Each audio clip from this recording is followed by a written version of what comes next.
I'd like to welcome you to Lincoln City Library's Lunch at the Library series. I'm Deb Arns, curator of the Heritage Room of Nebraska Authors here at the Bennett Martin Public Library. And I'd like to take this time to thank the Nebraska Literary Heritage Association, whose support makes this series possible, and for their support of the Heritage Room's efforts to preserve and share Nebraska's literary heritage. I'd also like to mention that today's program is being filmed by LNK TV and will be available for viewing on public access television and also on the City of Lincoln and Lincoln City Library's YouTube accounts. A few notes about upcoming events. On Saturday, this Saturday, February 7th, Steve Shively will present the program Aaron Douglas from the University of Nebraska to Premier Artist of the Harlem Renaissance, which explores the work and Nebraska connection of African-American artist Aaron Douglas. And then information about the Lunch at the Library series is on your tables. And next month we'll feature Linda Paulenti, who is the author of the book Clutch. That'll be March 4th at 12:10. So today I will introduce our author, who is Matt Steinhausen. He's a sixth-generation Nebraskan, a photographer and a preservationist who earns his living conducting home and commercial property inspections. It is also reported that he has never used a smartphone, or, is that true? Okay. Or drunk a cup of coffee. Correct. Okay. His first book, The Least Interesting Place, is a coffee table book with a tongue-in-cheek title that features beautiful and genuinely interesting photographs of Nebraska. And his current book, which he'll talk about, is The Unauthorized Biography of Lincoln, Nebraska. It explores the history of Nebraska's capital city through photos, fascinating stories, and myth-busting insights. So please help me welcome Matt.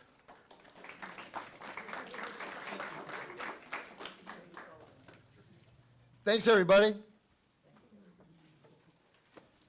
Thanks to Deb. Thanks for allowing me to talk. That's my favorite thing to do, especially about topics I'm interested in, and I love talking about Lincoln. I have notes here, not because I need them to keep me flowing, but to keep me focused, or else we'd be here for hours. I also want to thank the Nebraska Literary Heritage Association for giving me and other authors this opportunity. If it wasn't for people writing, especially Lincolnites and Nebraskans, a lot of the research that went into this book wouldn't have been possible. Most of my research was reading books and other things written by Lincolnites and Nebraskans. And so I wanted to thank them. I wanted to thank the Lincoln City Libraries for providing us a place to do this, and the Heritage Room specifically, another interesting and fascinating resource that saves Nebraska literature. Another organization I want to thank is the Nebraska State Historical Society.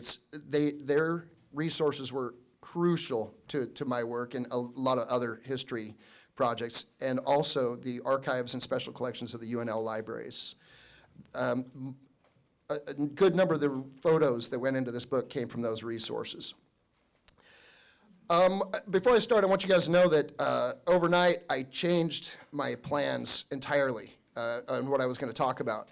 So we're going to be winging it pretty hard today, but that makes it a lot more fun. So let's have some fun. I think what we're going to do is I'm going to talk for about a half hour or so, and then at the end of that, we're going to open the floor for questions.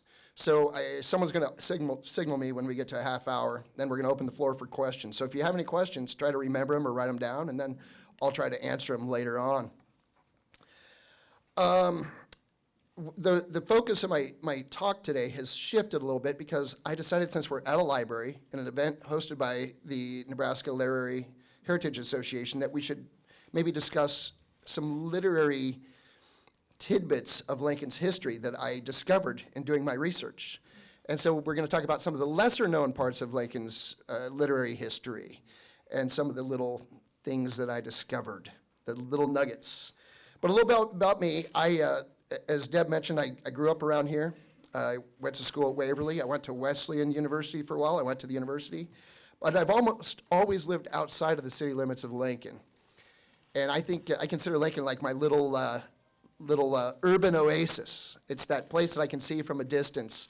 And it's always made me curious and fascinated, more than I think I would have been had I grown up inside Lincoln. 5 years ago, Leslie Huerta asked if I'd written the book, The Least Interesting Place, and I was visiting her shop, and she had asked me if I'd consider writing a book about Lincoln. At the time, I hadn't, but that planted a seed, and that seed has grown into this book. So thanks, Leslie. She's here today, and she'll be helping me sell books after the talk. This was an all-local project. The books were written by me, published by me, edited by friends. I shouldn't say edited, proofread and focus grouped. And then there's a lot of mistakes in it because I was hasty, and I created a deadline for myself because Jim McKee, I heard him once say that if you don't create a deadline, you will continually be writing and editing. So I made a hard deadline for fall of 2025. And so there are a lot of mistakes in the book, but fortunately most of them are typos and not egregious errors of history. As I wrote in the introduction, or in the copyright page, that the errors were left in to throw off AI. My goal in writing this book was I wanted to write about things that made Lincoln unique. This is not just a rehashing of history. This is things that I found ironic, coincidental, interesting, mysterious, the kind of things that I thought would be interesting not only to Lincolnites, but to people who'd never even been to Lincoln before. So when I was writing, a lot of the work went into this was about looking at how would this read to someone who doesn't know anything about Lincoln. So I left out a lot of the trivial things that Lincolnites would probably prefer to have in the book, but that I thought wouldn't be interesting across the spectrum of potential readers. I consider Lincoln the 1 degree of separation city. We're all connected, just somehow, some way, by friends, coworkers, other kinds of relationships or experiences. As I say, Lincoln is the world's biggest small town. And I think a lot of you who are familiar with Lincoln would agree with me on that.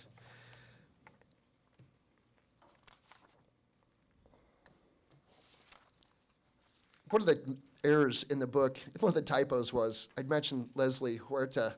She owns a bookshop over here. It's called Francie and Finch. And in the book, I thanked her and I wrote Francie and Finch with the word and spelled out, even though it's an ampersand. And that's still, every time I see that, it bugs the heck out of me. And I want to apologize publicly to Leslie for that. I also spelled Woodman, Accident in Life, wrong. I spelled it Woodman, not Woodmin. And the protective hand with the naked people in it across from the Capitol, that's called the protecting hand. I called it the protective hand in my book.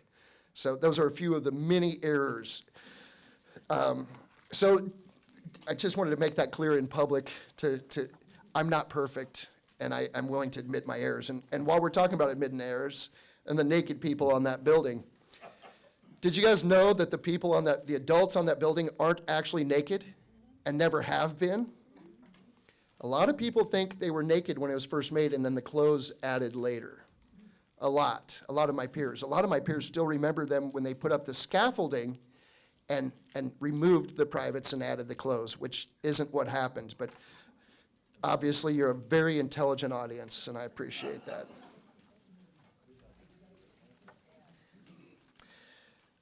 You know, there's a lot of, I mentioned I like irony, coincidence, mystery.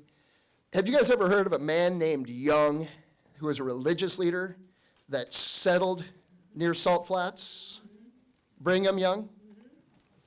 Did you know Lincoln was founded by a man, a religious leader named Young, who settled by the Salt Flats? His name was Elder John McKesson Young, and in 1863, on July 4th, he came to Lincoln, Nebraska to find a place where he wanted to establish a women's seminary, a Methodist women's seminary. His motivations behind that, I'm unsure, but he had a number of other followers who came here with him on the 4th of July, and they established a colony here. And at the time, this was the village of Lancaster. And that was 1863. 1864, the first house was built in what became the city of Lincoln. And that house was built almost directly underneath where we're sitting here today. It was the home of Luke Lavender, who was one of John McKesson, Elder McKesson's followers. And he built a cabin, and they often attribute the location of that cabin to the corner of 14th and O Street, but we know it was further to the south and east of that. And so either the cabin was somewhere between here and 14th and O. We might be sitting above where his outhouse was. Probably more likely there. But I think that's kind of an interesting coincidence. Remember the irony, coincidence, mystery? We don't know exactly where his house was. That's part of the mystery. And a lot of the things I write about in my book are things that are unsolved about Lincoln history. And I think that's fun because sometimes the mystery is more interesting than the solution.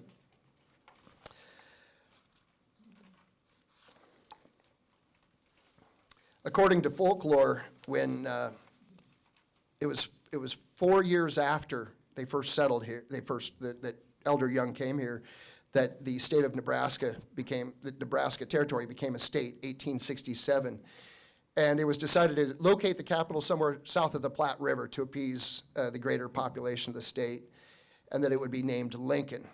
And that's a whole nother story we're not going to talk about right now. But the capital commissioners came to here and chose the village of Lancaster as the site of Lincoln. And according to folklore, there were only 30-some-odd citizens in Lancaster at the time.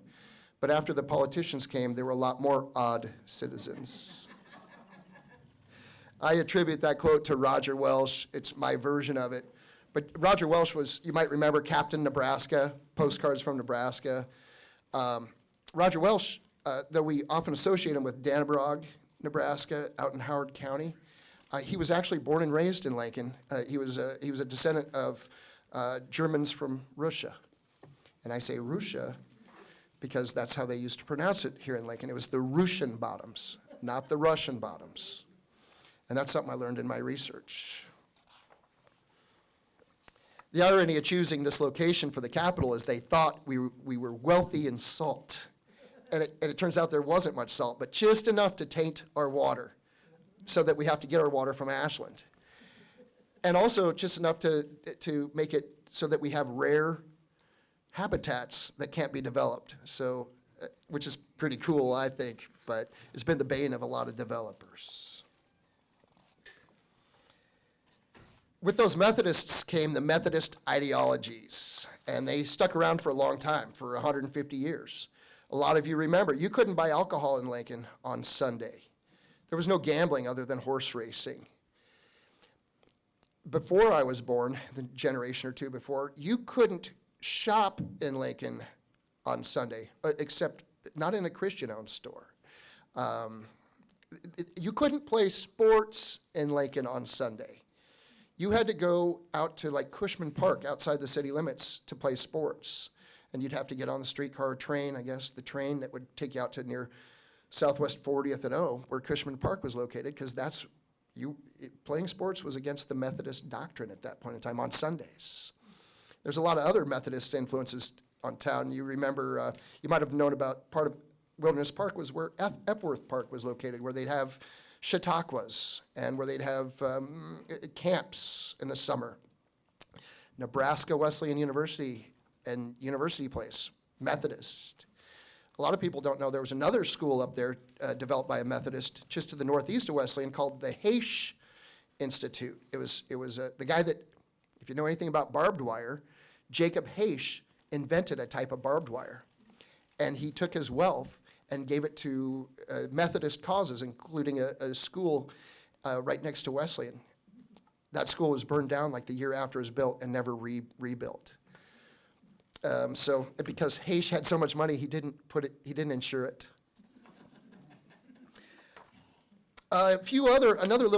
This is another interesting tidbit that relates to Lincoln literature. Not Lincoln, you'll see where I'm going with this here in a bit.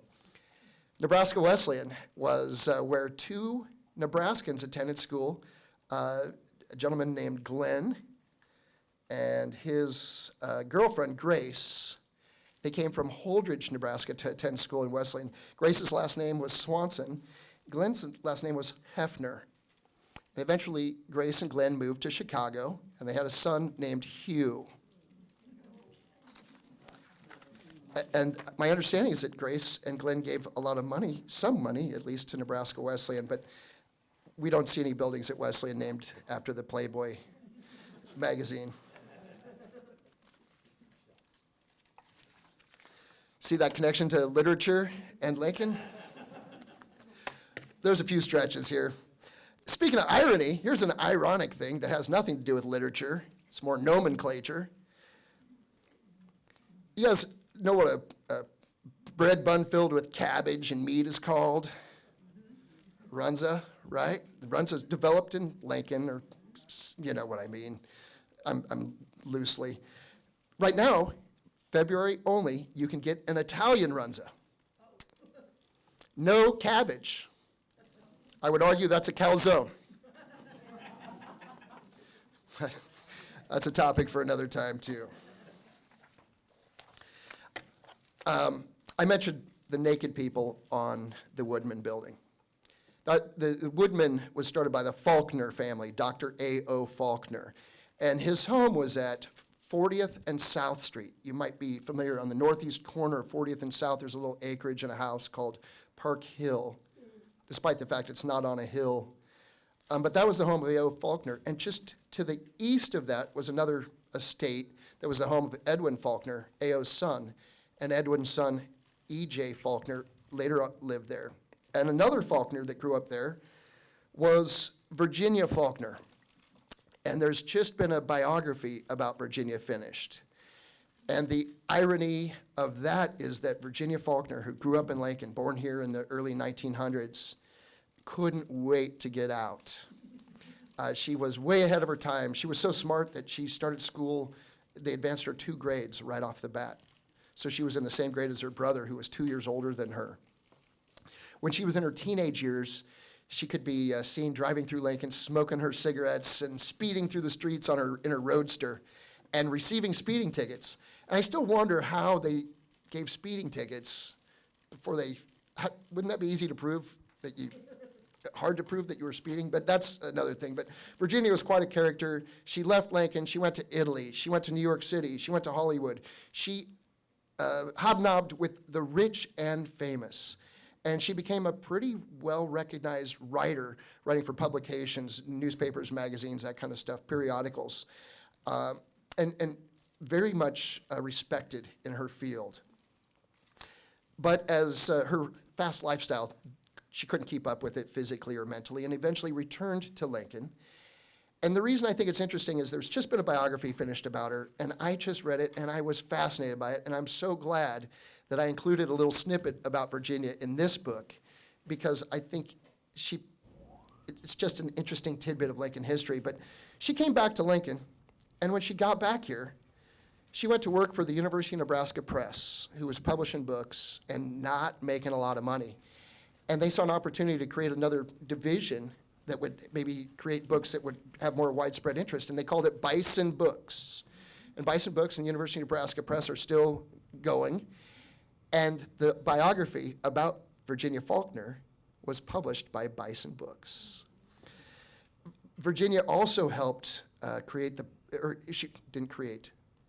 She was participated in the publication of the Prairie Schooner, the literary quarterly. She also helped revitalize the legacy of Willa Cather, and with her writing partner, Bernice Sloat, both of whom were at the University of Nebraska, Bernice and Virginia. Bernice also, like Virginia, was born in Nebraska and a literary talent, and she was originally from Hickman.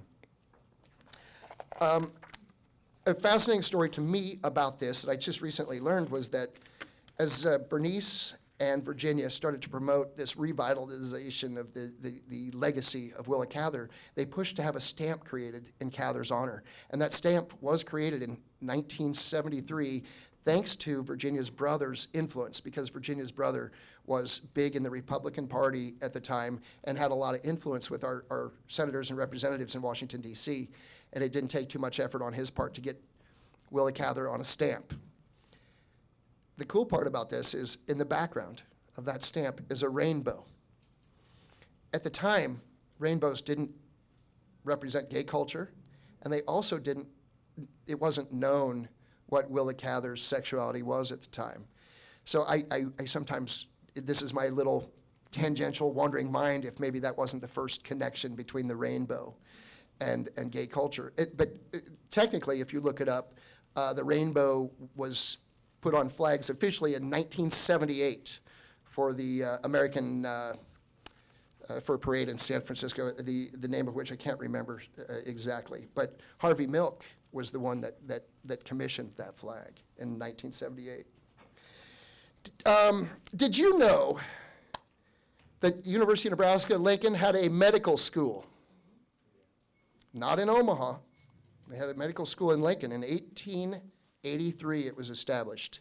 It got shut down 4 years later. And the reason it was shut down is because the legislature defunded it. And the reason the legislature defunded it is because bodies were missing from Wyuka Cemetery. At the time, it was very hard to obtain corpses. And the story is that there was a woman who was shot at her workplace from crossfire from maybe a jealous, jilted lover. She worked at 9th and P. And she was taken to Wyuka Cemetery, and her brothers came down days after her death to pick her up. But apparently, people thought no one would pick up this person, so she disappeared. It made headlines. A couple days later, her body showed back up at Wyuka, and the brothers took her home. We believe it was conscientious students at the university who brought the body back. But the point is, whether or not it was university students or teachers stealing bodies, we don't know, but it did, because of this mystery, the college did get shut down and defunded. But a private school called Cotner College still had a medical school after that. And in 1894, a sexton at Wyuka Cemetery noticed another grave was missing, had been disturbed. And they decided to excavate to determine if the body had been taken, and it had. And it was the grave of Otto Albert. And they notified the police, so the police thought maybe it went to Cotner College. So they waited for classes to get over. They went at night. They went into this building. Pretty ominous looking building too. If you can see this building here, this is Cotner College in Bethany. They go into that building under the 3rd or 4th floor where the dissection lab was at night, and they run into a janitor, and they tell the janitor, we need to get into the dissection lab, and the janitor says, I don't have a key. And they said, well, we're going to break down the door. And he says, just a minute. And he found the key. Because he would have been the one fixing the door. And sure enough, they found the body of Otto Albert. And they couldn't ever figure out who took it, so there were no charges, but the school was reprimanded. There were charges, but there were no convictions because they couldn't prove it. There's one more thing I want to talk about because I know we're getting pretty short on time, and I wanted to talk more about literature. And I'm going to talk about what I think is one of the most fascinating mysteries that I discovered in my research. And that's about an escape that happened at the state penitentiary in 1912. In 1912, 3 inmates obtained weapons and explosives, nitroglycerin, and they blew up the locks and shot the people trying to stop them from getting out of the penitentiary. One of those people shot was the penitentiary warden. Another person shot was the deputy warden. Another person shot was a guard, and all those men were killed. I believe all of them were killed. So these 3 guys get away. They don't get away far. They get up to a farm near 27th and Van Dorn, and it's snowing. It happened in November of 1912. I believe, I might have the dates wrong, but they get to this farm. They take the family hostage, and the family says, wait a minute, we got to milk cows. And they're like, you understand. So these escapees were like, okay, we'll help you milk, and then we need to eat your food and get your clothes and get on the road, which they did. They ended up in Cass County. There was a posse that caught up with them. And this book by Gail Christensen is called The Last Posse, and it's about that escape and the posse that caught up with the escapees killed one of them. Another one killed himself because he recognized there was no escape. And in that posse, they also accidentally killed the hostage that the prisoners had taken, who was a young farmer from the area. On the way back to Lincoln with the bodies of the two dead escapees, the sheriff at each stop, Gretna, Ashland, Greenwood, Waverly, would stop and hold up these bodies like trophies. Havelock. They eventually dumped the bodies down near 14th and Pioneers, and then the inmates, they brought 6 inmates out to carry the bodies back for examination in the prison. Another book about this whole scenario was written around the time it happened. In 1913, this book was published. It was called Hell in Nebraska. And this copy comes from the Heritage Room here at the library. And the fascinating thing about this book is it's written by a guy named Walter Wilson. And at the time, in 1912 and 1913 in Lincoln, there was a Walter Wilson, but he was an architect. I've done a lot of research, and I have not found a Walter Wilson in Lincoln who was either an inmate or clerk. Walter Wilson described himself in this book as being a clerk of the warden who was also an inmate, like Andy Dufresne in Shawshank Redemption. It was a really well-written book. It's fascinating to me. It's available online if you do some exploration for free. So if you're curious, I'd encourage you to check it out, because in print, it's hard to come by. But the thing is, this book, it accused, the press at the time claimed that the reason the inmates got weapons and were able to escape is because the government and the warden were not doing their job. But the book says the warden and the state were doing a great job. It was clergy visiting the inmates who brought them the weapons. 40 years later, almost 40 years later, 30-some years later, the surviving escapee on his deathbed admitted that it was clergy who brought him the weapons and how they escaped. So what Walter Wilson was doing was trying to correct the facts, to rewrite history from what the press was doing. Later on, after I read that book, I discovered this. This is a leather-bound copy of Hell in Nebraska. And on the front, it's stamped, foil stamped, to Governor and Mrs. Aldrich from the author. So Walter Wilson gave this book to the governor. However, there's no signature. So who's Walter? Don't you think, I've written some books. If I was given a book to the governor, I would definitely sign it, and I would think Walter Wilson would too. So who's Walter Wilson? I don't know, but on this copy in the library, it's signed over the author's signature, C.W. Knott, or over the author's name. And I just think it was the owner, probably, that signed it there, C.W. Knott, or maybe C.W. Knott knew the secret. As I say, the mystery is more interesting than the solution. But that leads me to another story I want to tell you guys, and that's about one of Lincoln's most interesting characters, a guy by the name of Addison E. Sheldon. Because Addison E. Sheldon, his dad died when he was a little kid up in Minnesota. His mom came to Seward County and homesteaded with Addison, 8-year-old Addison. Addison grew up to AE, as he went by, I believe. He went to school at Doane. He went to school at the university, and then eventually to Columbia in New York City. Then he came back to Lincoln and married Daniel Denton's daughter. And Daniel Denton is who the town Denton, Nebraska is named after. So they got married, and then they immediately went up to near Cody, Nebraska, and tried to make a go at like ranching and farming. And they did that for about 3 years, and then AE moved the family to Chadron, where he became editor of a paper, and he became a legislator right here in the state capitol. AE, then his wife died, and he moved his family to Lincoln. He remarried, and he became a writer and editor. And for a few years, eventually, he was appointed by the governor to lead the Nebraska State Historical Society. And he started History Nebraska magazine, and he was the editor of History Nebraska. Addison E. Sheldon, fascinating guy. Between 1910 and 1914, when this book was written, Addison Sheldon's resume is relatively blank.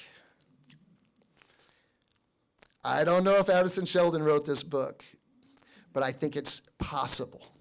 And it's something I really want to investigate further, and I've been preoccupied with it. But I'm honored. I have the governor's copy here, which is pretty cool. But think about it. The writer of this book gave the governor a leather-bound, foil-stamped copy and didn't sign it.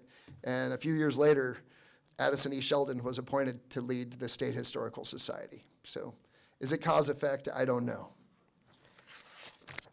I want to say a few more little tidbits here that I think are interesting.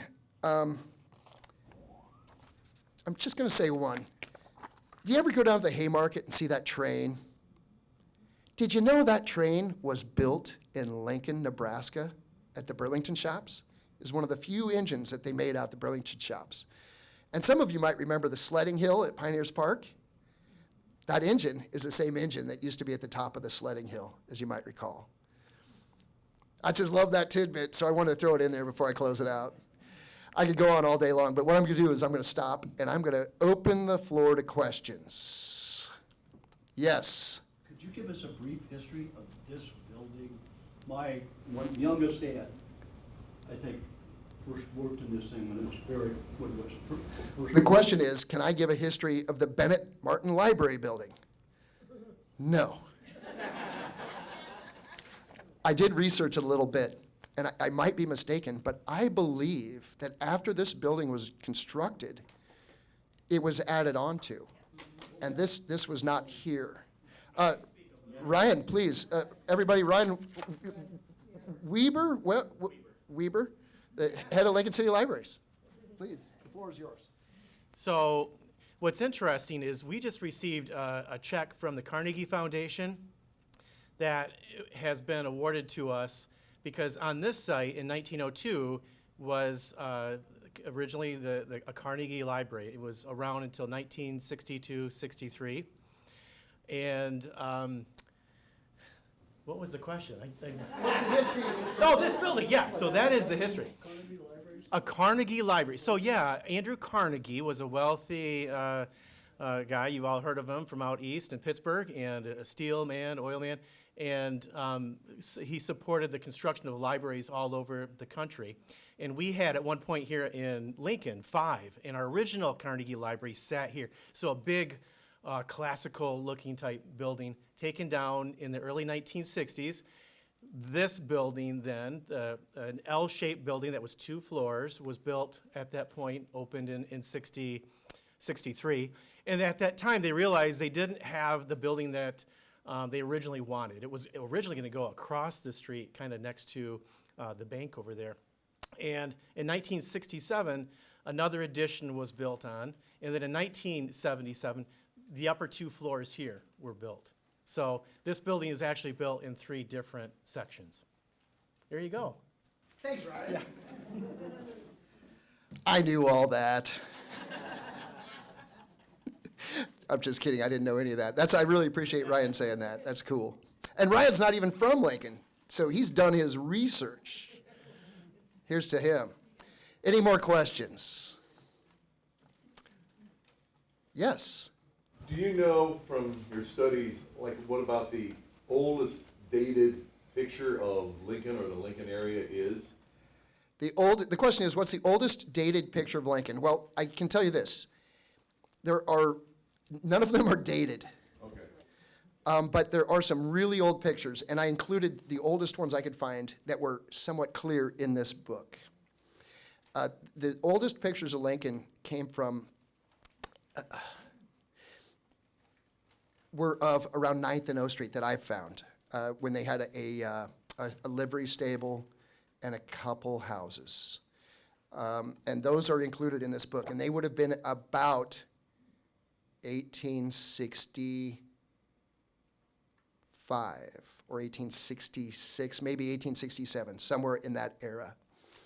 As soon as Lincoln was named as the capital city, Lancaster became Lincoln, then we got a lot of photos. And what's so cool is as soon as the Capitol was built, the minute the dome was done enough to where people could get up there, people got up on the dome and started taking pictures. Specifically the Burlington Company, because the Burlington, Missouri was the first railroad to come through.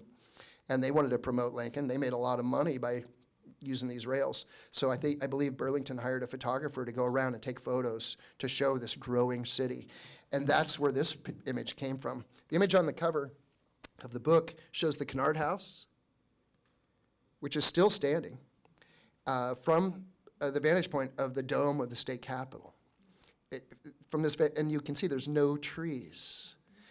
The photographer that took this photo took photos in every direction, and I've created somewhat of a panorama in the book of each image that goes around, and there are virtually no trees.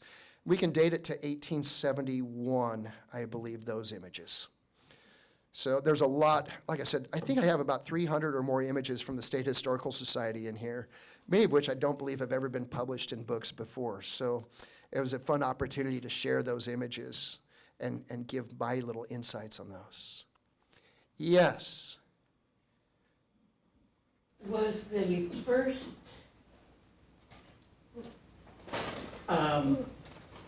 area of Lincoln to be developed, was that down by the Russian Bottoms, the Russian Museum? Not exactly.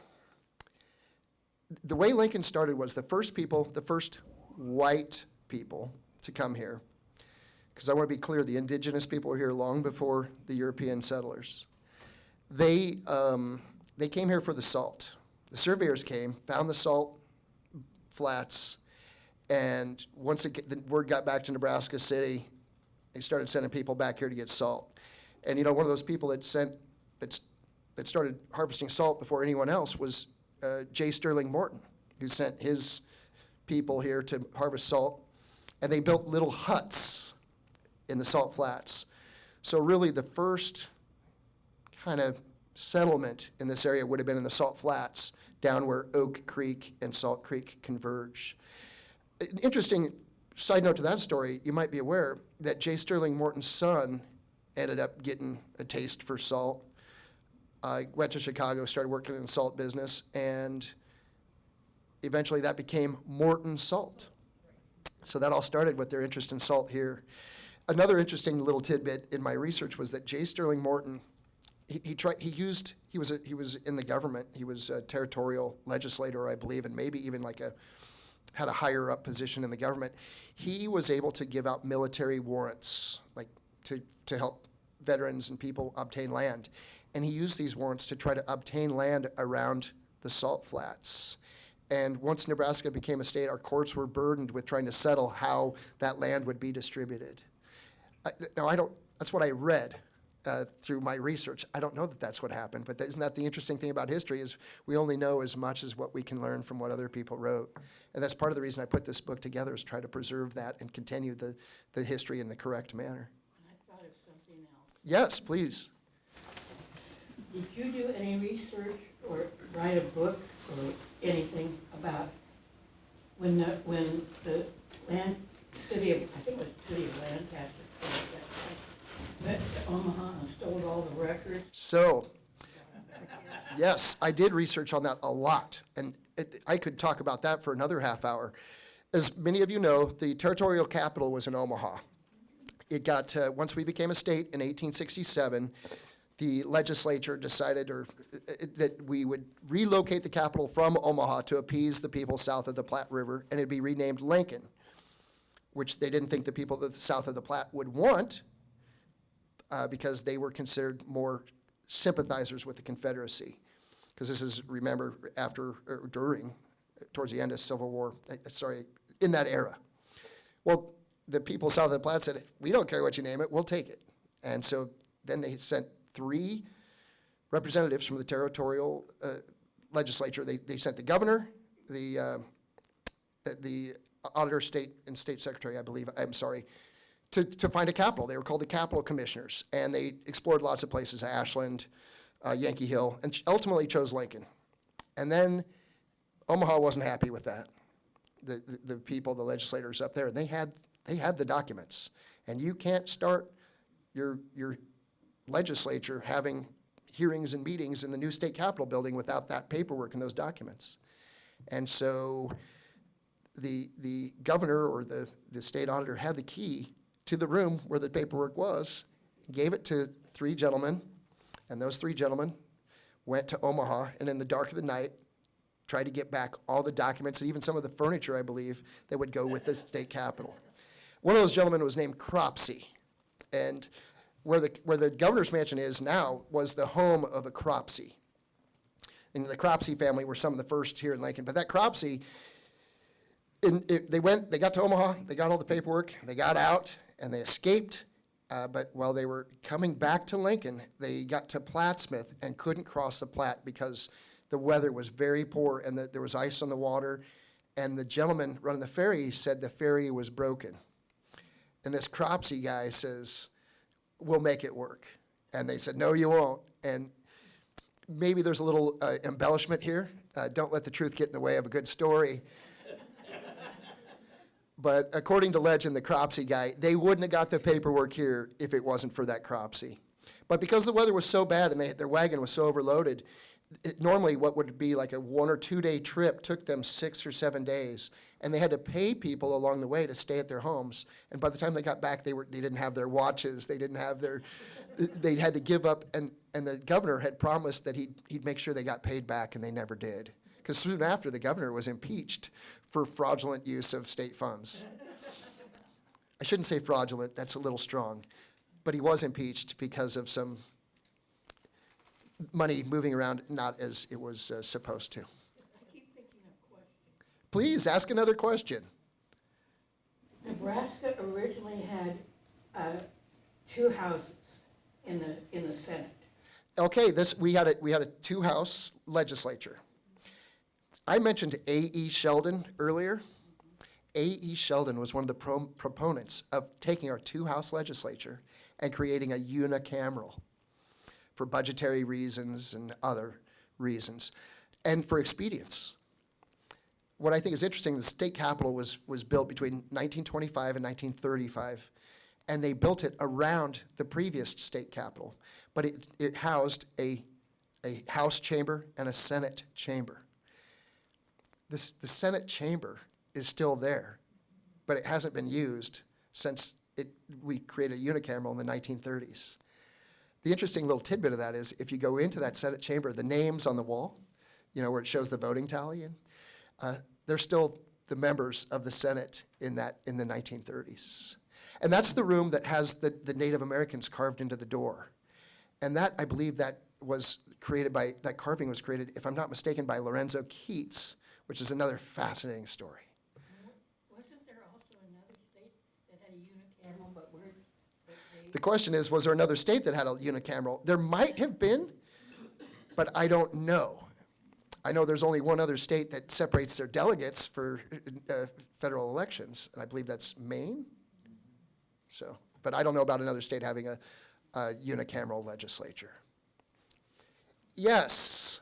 So there's so many different stories in there, but one that captured my imagination was the hippie house in South Lincoln with the motorcycle. Okay. Leslie asked about the hippie house. A lot of you might remember Pauley Lumber. Pauley Lumber Company, they had a lumber yard down on 27th between Randolph and Capitol Parkway. The Pauley family, the 2 of the Pauley family members, brothers, built homes a block from each other. One is on the corner of 26th and C Street on the northwest corner, and the other Pauley house is at the corner of 25th and B Street, 26th and B on the southeast corner. The house at 26th and B, I call it a mission-style house, stucco, clay tile, that kind of thing, like a Spanish mission. It eventually went from the Pauley family, it became a rental. And while it was a rental, it was occupied by some of the hippies in Lincoln culture. One of whom was S. Clay Wilson, who became a cartoonist, a pretty well-known cartoonist. But they rode their motorcycles through the house. The cops were there all the time. And when, what's his name, the poet, came to town in the 60s at the invite of Carl Shapiro, Ginsburg. Ginsburg came to town, and where he was supposed to stay, everybody knew, and they wanted to hang out with him, and he couldn't get any privacy. So he went and stayed at this house at 26th and B, where he could get a little more privacy and where they could walk around naked and smoke their marijuana and recite their poetry. And so that house, it's kind of got an interesting legend to it. And I included that in the book. That house is still standing, and I used to live a block away from it. And it's always a fascination of mine. So it's fun to be able to take what was one time a mystery to me and put it in here and write about it and learn about all the interesting things. One night there was a party there, and the cops came, and this police officer walked in, and he said, "Who left the burnout on the floor?" Because someone was doing burnouts with their motorcycle on the floor of that house. I have been in the house. I have not seen the burnout marks in the floor. I think they've been refinished. Any other questions? Yes. The clergy people who provided the guns for the breakout, Yes. has there been any theory that were they simply immoral clergy people, or were they victims of blackmail?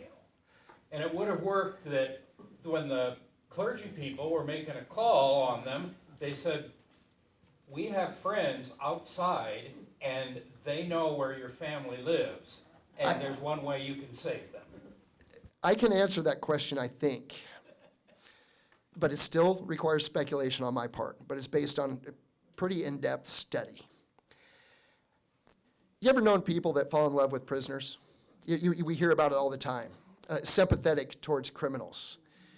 I believe the clergy that came in was a pastor from, I believe, a different town, not around Lincoln.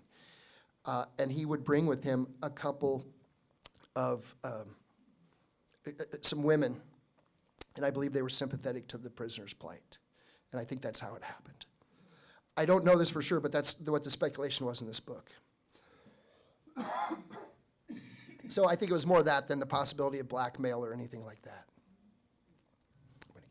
Any more questions? Seeing none? Deb? Yeah, I'd like to thank Matt again for this really interesting, and he'll be here selling his books. Was there one more question, Deb? Okay. Yes. What's your next book?